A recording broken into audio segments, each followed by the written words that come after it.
Hi hello, ഇന്ന് നമുക്ക് ജബോട്ടിക്ക fruit പറിച്ചെടുക്കാം. അപ്പോൾ ഇതുപോലെ ബ്ലാക്ക് കളറായി കഴിഞ്ഞാലാണ് നമ്മൾ ഫ്രൂട്ട് പറിച്ചെടുക്കുന്നത്. ഇതുപോലെ തന്നെ ഒരു മരത്തിൽ ബ്ലാക്കായി വരുന്ന ഫ്രൂട്ടുകളും അതേപോലെ പച്ചയും നല്ല പഴുത്ത ഭാഗമായിട്ടുള്ള ഫ്രൂട്ടും ഉണ്ട് കേട്ടോ. എല്ലാ സീസണിലും കായ്ക്കുന്നൊരു ഫ്രൂട്ടാണ്. ഇതുപോലൊരു പോട്ടിലാണ് നട്ടു കൊടുത്തിട്ടുള്ളത്. മുന്തിരിയുടെ പൾപ്പ് പോലെ ഇരിക്കും ഇതിൻ്റെ ഉൾവശം. തൊലി നമ്മുടെ ഞാവൽപ്പഴത്തിൻ്റെ ടേസ്റ്റാണ്. നല്ല മധുരമുള്ളൊരു ഫ്രൂട്ടാണ്.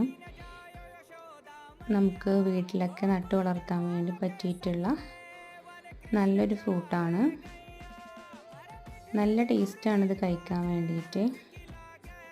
അധിക പരിചരണത്തിൻ്റെ ഒന്നും ആവശ്യമില്ല. പ്ലാന്റ് നട്ട് നമുക്ക് 1.5 വർഷത്തിൻ്റെ ഉള്ളിൽ തന്നെ വിളവ് കിട്ടുകയും ചെയ്യും.